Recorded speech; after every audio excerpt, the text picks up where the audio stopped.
Hello सुन, देखना question जो दिया गया आपका तीसरा क्वेश्चन है, जब किसी वस्तु को आवेशित किया जाता है, आवेशित का मतलब रहा चार्ज किया जाता है तो उसका द्रव्यमान ए नंबर बढ़ता है, बी नंबर घटता है, ए नंबर सी नंबर अचर रहता है, डी नंबर घटता है या बढ़ता है। तो ध्यान रखना सुन कि जब किसी पदार्थ किसी वस्तु को आवेशित किया जाता है, तो आवेशित किया जाता तो होता क्या है कि एक पदार्थ से इलेक्ट्रॉन जब दूसरे पदार्थ में जाता है तो वस्तु क्या होती है, आवेशित होती है, चार्ज होती है। तो जिस पदार्थ से इलेक्ट्रॉन निकलता है तो इलेक्ट्रॉन का भी द्रव्यमान होता है, और तो उसमें क्या द्रव्यमान घटता है, जिसमें इलेक्ट्रॉन जाता है उसका द्रव्यमान क्या होता है, बढ़ता है। यानी जो पॉजिटिव बॉडी है उसका क्या होता है, उसका द्रव्यमान घटता है, और जो निगेटिव बॉडी होता है उसका द्रव्यमान क्या होता है, बढ़ता है। तो आवेशित का मतलब दोनों हो सकता है, धनावेशित और ऋणावेशित। तो कह रहा है कि जब किसी वस्तु का आवेशित किया जाता है तो आवेशित किया जाता है तो उसका क्या होता है, उसका द्रव्यमान घटता या बढ़ता है, डी नंबर होगा, है ध्यान देना सुन। तो जब किसी वस्तु को आवेशित किया जाता है तो उसका द्रव्यमान घटता या बढ़ता है, ठीक है। जब कोई वस्तु धनावेशित की जाती है तो उसका द्रव्यमान घटता है, और जब कोई ऋणावेशित की जाएगी तो उसका द्रव्यमान बढ़ता है। परंतु जब किसी वस्तु को आवेशित किया जाएगा तो उसका द्रव्यमान घटता या बढ़ता है। ध्यान रखिएगा, तीन गो ऑब्जेक्टिव इससे बनाओ। यदि किसी वस्तु को आवेशित किया जाता है तो उसका द्रव्यमान घटता या बढ़ता है, डी नंबर ऑप्शन सही है। तो किसी वस्तु को आवेशित किया, लेकिन यह क्लियर नहीं है कि धनावेशित किया जाता है कि ऋणावेशित किया जाता है। यदि वस्तु को धनावेशित किया जाएगा तब क्या होगा, उसका द्रव्यमान घटेगा। जब ऋणावेशित किया जाएगा तो उसका द्रव्यमान बढ़ेगा।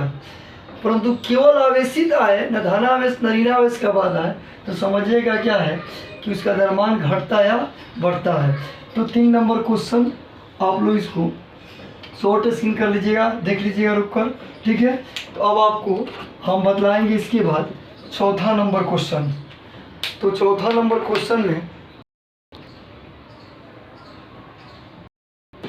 नेक्स्ट क्वेश्चन 4th नंबर देखिएगा, किसी सूक्ष्म विद्युत द्विध्रुव के मध्य बिंदु से बहुत दूरी पर विद्युत विभव समानुपाती होता है। तो समानुपाती होता है किसके, तो यहाँ क्या कहिएगा, किसके समानुपाती होता है, आर के 1/r के 1/r² 1/r के। पहले विद्युत द्विध्रुव ध्यान दीजिए क्या है। तो विद्युत द्विध्रुव में 2 चार्ज होता है, विद्युत द्विध्रुव में 2 चार्ज होता है। क्या है सुन, विद्युत द्विध्रुव में क्या होता है, 2 चार्ज होता है, ठीक है। ध्यान दीजिएगा, इलेक्ट्रिक डाइपोल या विद्युत द्विध्रुव में 2 चार्ज, -q प्लस q, ठीक है। किसी बिंदु पर विभव पूछ रहा है सुन, आप पढ़े होंगे किसी, और माने किसी बिंदु पर विभव निकालना हो तो विद्युत द्विध्रुव का विभव पूछ रहा है। मान लीजिए कि इलेक्ट्रिक डाइपोल है, इलेक्ट्रिक डाइपोल -q और +q चार्ज रखा है। तो आप पढ़े किसी बिंदु पर विभव क्या होता है, या विभव जब निकालिएगा अक्षीय पर, निरक्षीय पर, या किसी बिंदु पर विभव, तो वहाँ आता है आपका v बराबर 1/4πε0 p cos θ/r²। किसी बिंदु पर निरक्षीय पर तो क्या होता है, विभव 0 होता है, लेकिन अक्षीय पर जो होता है सुन, वह v बराबर 1 क्या होता है, 1/4πε0 और क्या है p/r² होता है अक्षीय पर। अब बताइएगा जो विभव पोटेंशियल का जो बात आता है, v बराबर 1/4πε0 p/r²। तो अब बताइए कांस्टेंट क्या है सुन, चाहे ई लीजिए चाहे ई लीजिए किसी बिंदु पर, तो कांस्टेंट कौन है सुन, कांस्टेंट यहाँ देखिएगा p और क्या रहा, ये कांस्टेंट है 1/r²। तो v बराबर कांस्टेंट और क्या कहेंगे यहाँ 1/r², यानी v जो होता है कांस्टेंट के बदले प्रोपोर्शनल 1/r²। यहाँ क्या होगा, सी नंबर ऑप्शन जो होगा वो करेक्ट होगा सुन। आप लोग सी क्या कीजिएगा, आंसर लगाइएगा, ठीक है। तो अब इसके बाद अगला क्वेश्चन है, ध्यान रखिएगा। तो क्या कहिएगा, विद्युत द्विध्रुव के कारण क्या है सर, मध्य बिंदु से बहुत दूरी पर विद्युत विभव समानुपाती होता है 1/r², ठीक है। अब इसके बाद 5th नंबर क्वेश्चन हम देखेंगे इसमें। नेक्स्ट 5 नंबर क्वेश्चन, प्रभावी धारिता 5 म्यूएफ को प्राप्त करने के लिए 2 म्यूएफ के कम से कम कितने संधारित्र की आवश्यकता होगी। अब देखिएगा कि 5 म्यूएफ तुल्य धारिता प्राप्त करने के लिए 2 म्यूएफ के कम से कम कितने संधारित्र होंगे। तो क्या करेंगे, हम सेट करेंगे इसमें 2 म्यूएफ के। 2 म्यूएफ मान लीजिए कि यहाँ 2 म्यूएफ, ठीक है, यहाँ क्या है 2 म्यूएफ है, ठीक है। इसके बाद हम फिर क्या करेंगे, इसको सेट करेंगे। यहाँ क्या है 2 म्यूएफ, यहाँ क्या है 2 म्यूएफ, देखिएगा इसमें तो 2 म्यूएफ और क्या है 2 म्यूएफ और यहाँ क्या रहा इसमें ई क्या है पी और क्यू, इसके बीच मान लीजिए 2 म्यूएफ क्या हो जाएगा इसमें। हल करेंगे तो हल करेंगे इसमें, देखिएगा 2 म्यूएफ लिए तो क्या है सीरीज में है, तो सीरीज में है तो क्या होता है कैपेसिटर का 1/2 + 1/2 1 म्यूएफ 2 म्यूएफ पैरेलल में होगा, कितना हो जाएगा, तो दोनों के बदले क्या रहा 1 म्यूएफ और 2 म्यूएफ किस में होगा पैरेलल में, तो कितना होगा 3 म्यूएफ और 3 म्यूएफ और क्या 2 म्यूएफ किस में होगा इसमें 3 म्यूएफ और 2 म्यूएफ पैरेलल में कितना आ गया 5 म्यूएफ आ गया। अतः 5 म्यूएफ तुल्य धारिता प्राप्त है। तुल्य का मतलब 2 म्यूएफ कितना बार एडजस्ट कैसे करें कि क्या है इसमें, तो उसका तुल्य धारिता 5 म्यूएफ आ जाए। 2 म्यूएफ को कैसे एडजस्ट करें, कितना बार एडजस्ट करें कि क्या है तुल्य धारिता कैपेसिटर का 5 म्यूएफ आ जाए। इसके बदले हम क्या करेंगे, ऊपर क्या करते हैं, यहाँ 2 म्यूएफ लिखते हैं, क्या लिखेंगे 2 म्यूएफ, यहाँ क्या है नीचे क्या रहा है इसमें 2 म्यूएफ, यहाँ क्या रहा आपका नीचे क्या रहा, इसके 2 म्यूएफ कितना रहा 1 म्यूएफ। अब क्या कहेंगे कि 1 म्यूएफ पी है, ये क्या है क्यू है, 1 म्यूएफ और 2 म्यूएफ क्या है 1 म्यूएफ 2 म्यूएफ क्या है 3 म्यूएफ, तो ऊपर है आपका 2 म्यूएफ। अब यहाँ क्या रहा आपका नीचे क्या रहा 2 1 म्यूएफ, कितना रहा इसमें ध्यान रखिएगा 1 म्यूएफ और 2 म्यूएफ कितना रहा पैरेलल में है। पैरेलल में क्या होता है, पैरेलल में डायरेक्ट जो आता है यानी C = 2 + 1 कितना रहा आपका, तो ये कितना रहा हुआ 3 म्यूएफ। अब 3 म्यूएफ 2 म्यूएफ किस में है पैरेलल में, समानांतर क्रम से हो जाते हैं, ध्यान रखिएगा इसमें। यहाँ 2 म्यूएफ श्रेणी क्रम में है, तो श्रेणी क्रम में जोड़े तो कितना आया, तो 1/2 + 1/2, ठीक है। तुल्य धारिता 1 म्यूएफ 2 म्यूएफ कितना है 3 म्यूएफ। अब 3 म्यूएफ 2 म्यूएफ किस में है समानांतर क्रम में, 3 2 कितना रहा आपका 5 म्यूएफ, तुल्य धारिता आ गया। तो कैपेसिटर की संख्या कितनी होगी 1 2 3 और क्या रहा 4। चौथा क्या है इसमें कि 2 म्यूएफ के क्या है इसमें 4 कैपेसिटर को हम इस प्रकार सजाएंगे तो तुल्य धारिता कितना आएगा 5 म्यूएफ और कैपेसिटर की संख्या कितनी होगी 4 1 2 3 4, यानी 2 म्यूएफ के 4 कैपेसिटर संधारित्र को हम सजाएंगे इस प्रकार तो उसका तुल्य धारिता 5 म्यूएफ होगा, ठीक है। तो हम अगला क्वेश्चन हम देख रहे हैं नेक्स्ट क्वेश्चन। तो हेलो स्टूडेंट, वीडियो को आप पॉज कर कर ऊपर अपने से ट्राई कीजिए, ठीक है। उसके बाद नहीं बनता हो तो इसे देखिए, ठीक है। तो अब आप लोग क्वेश्चन अगला है, किसी चालक के संवहन में ग्रिड तथा आरोपित विद्युत क्षेत्र ई के बीच संबंध क्वेश्चन आया हुआ है सुनिश्चित, ठीक है। इस साल भी कंपल्सरी एकदम आएगा, ठीक है। आप इसको ध्यान से देखिएगा, इसमें कौन ऑप्शन सही होगा कि चालक के संवहन वेग को विधि से लिखते हैं ड्रिफ्ट वेलोसिटी, तो आप लोग पढ़े होंगे ड्रिफ्ट वेलोसिटी। आरोपित विद्युतीय क्षेत्र के विपरीत दिशा में इलेक्ट्रॉन का जो औसत वेग होता है, वो इलेक्ट्रॉन का जो औसत वेग होता है इसमें वही क्या कराता है ड्रिफ्ट वेलोसिटी कराता है। तो ड्रिफ्ट वेलोसिटी को VD से लिखते हैं। अब VD क्या है इसमें इधर है और विद्युतीय क्षेत्र क्या है प्लस से, माइनस जब किसी कंडक्टर को आप सेल से कनेक्ट कीजिएगा, ई सिरा पॉजिटिव है, ई सिरा नेगेटिव है, इलेक्ट्रॉन क्या होगा, क्या विद्युतीय क्षेत्र के विपरीत दिशा में आता है।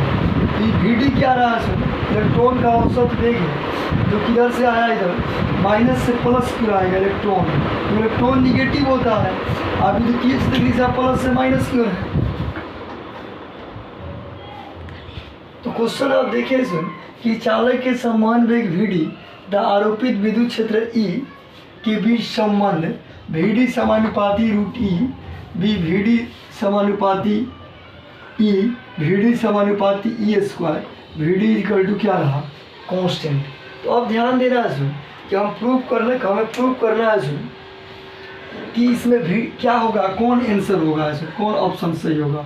अब बहुत ही इंपॉर्टेंट है इसमें।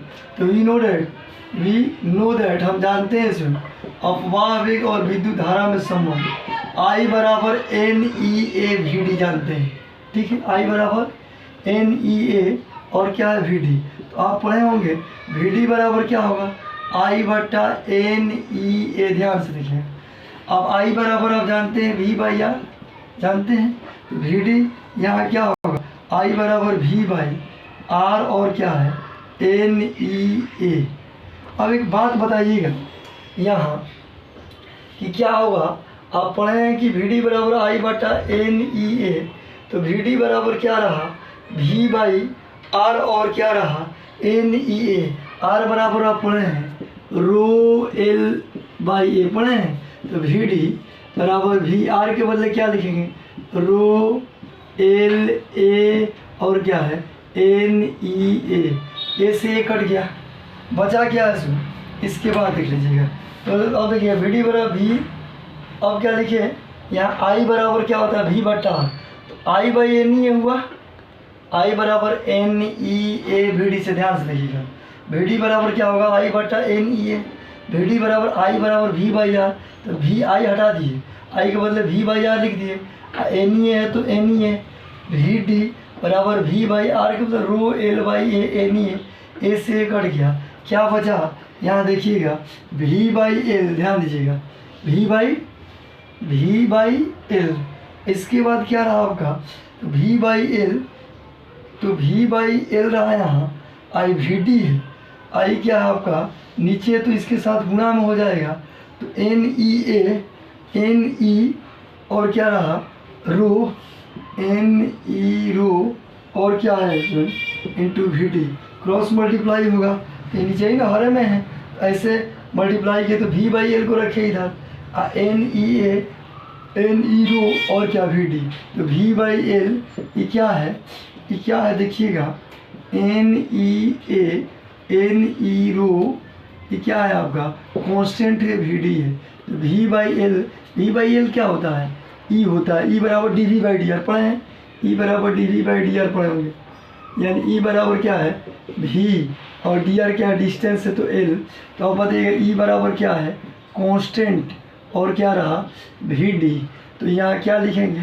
ई प्रोपोर्शनल, कांस्टेंट के मतलब प्रोपोर्शनल और क्या वी डी, कौन ऑप्शन है, यानी वी डी प्रोपोर्शनल क्या रहा ई रहा, यानी वी डी प्रोपोर्शनल ई, तो यहाँ क्या लिखे हम वी डी प्रोपोर्शनल क्या रहा ई, कौन ऑप्शन सही है, ऑप्शन नंबर क्या है बी करेक्ट है, ठीक है।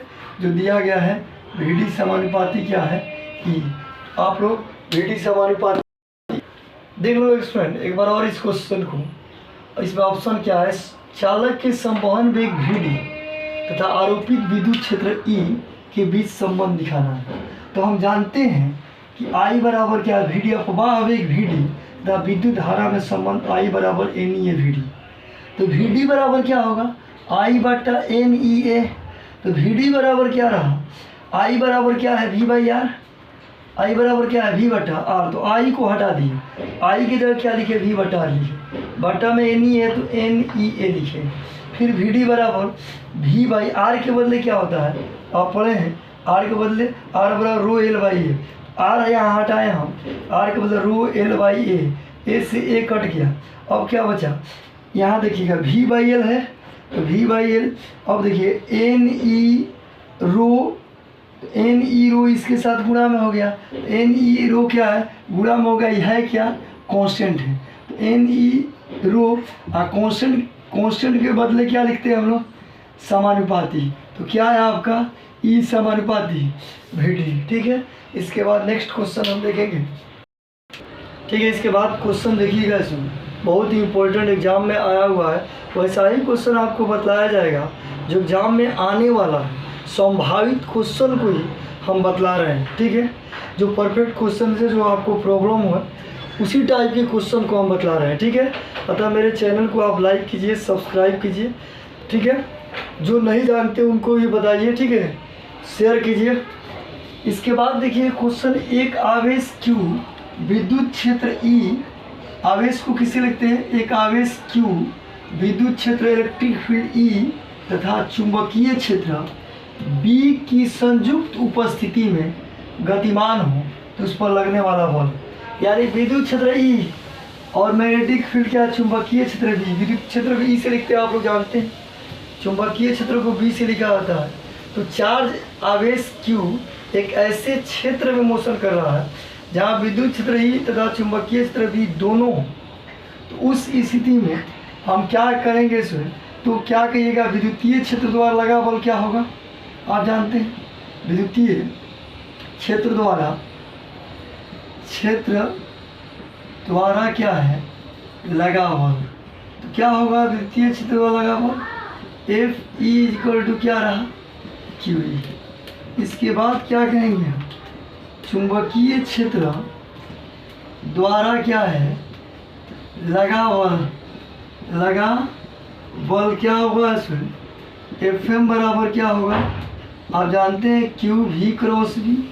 अब क्या होगा, कुल बल, गतिमान हो तो उस पर लगने वाला कुल बल क्या है इसमें, तो Q आवेश पर विद्युतीय क्षेत्र द्वारा E बल लग रहा है। ध्यान रखिएगा, आप पढ़े होंगे कि विद्युतीय क्षेत्र में कोई चार्ज है तो उसको विद्युत क्षेत्र की तीव्रता E बराबर F/Q, तो F बराबर क्या है, Q। यानी E तीव्रता के विद्युतीय क्षेत्र में Q आवेश को रखा जाए तो विद्युतीय क्षेत्र द्वारा लगा विद्युतीय बल, कौन बल, लगा विद्युतीय बल, इलेक्ट्रोस्टैटिक्स फोर्स Fe बराबर Q फर्स्ट चैप्टर में। चुंबकीय क्षेत्र द्वारा लगा कौन बल, चुंबकीय बल यहाँ लिख सकते हैं, कोई दिक्कत नहीं है, ये चुंबकीय बल है। और यहाँ क्या लिखिएगा, लगा विद्युतीय बल, कौन बल, विद्युतीय बल। इस तरह हम लिख चुके हैं इलेक्ट्रोस्टैटिक्स फोर्स। FM क्या है, FM माने magnetic force, magnetic force means क्या है, चुंबकीय बल। Fe इलेक्ट्रोस्टैटिक्स फोर्स मीन्स विद्युतीय बल। तो उस Q आवेश पर चुंबकीय क्षेत्र B तथा विद्युतीय क्षेत्र E द्वारा लगा जो बल है वह यही है, Fe बराबर QE जो है, Q चार्ज पर लगा बल है, QE जो है विद्युतीय क्षेत्र द्वारा लग रहा है। अब क्या है, इस पर लगा जो बल है इसमें, FM जो है इसमें Q चार्ज पर लगा Q V क्रॉस V। तो विद्युतीय बल Fe और चुंबकीय बल क्या है, FM। अतः कुल बल क्या होगा, Fe प्लस F बराबर क्या रहा, QE। अब बताइए FM बराबर क्या है, Q V क्रॉस V। अब यहाँ क्या रहा, QE प्लस Q और यहाँ क्या है, V cross C, V cross V। तो देखिएगा इसमें क्या करेंगे, दोनों में Q है, Q कॉमन लेंगे, E प्लस क्या रहा, V क्रॉस V। देखिए तो कौन हो रहा है इसमें, ऐसे कौन हो रहा है, तो E plus V cross V कौन ऑप्शन है, तो ऑप्शन नंबर कौन है आपका, C नंबर है। तो कुल बल में क्या लिखिएगा, C नंबर आंसर होगा Q। देखिए Q E vector plus V cross V। एक बार और देख लीजिए, एक आवेश Q है जो ऐसे क्षेत्र में मूव करता है, गति करता है जहाँ विद्युतीय क्षेत्र E तथा चुंबकीय क्षेत्र B है। तो विद्युतीय क्षेत्र द्वारा लगा विद्युतीय बल Fe बराबर क्या है, QE। चुंबकीय क्षेत्र द्वारा लगा चुंबकीय बल FM बराबर क्या है, Q V cross V। F बराबर FE प्लस क्या रहा, FM। F बराबर क्या रहा, QE plus Q V cross V। F बराबर क्या रहा, Q E vector plus V vector cross V vector. देखिएगा तो Fe का मान कितना है, QE। तो Fe का क्या लिखे हैं, यहाँ QE लिखे। अब FM का कितना मान है, Q V क्रॉस V। तो FM के बदले हमने क्या लिखा, Q V क्रॉस V। तो Q और यहाँ क्या रहा, ई क्यू दोनों में कॉमन है, ई प्लस भी क्रॉस बी, अतः क्यू ई प्लस भी cross B C number option है, अतः इसका आंसर क्या रहा, सी नंबर। अगला क्वेश्चन हम देखेंगे सुन, आपका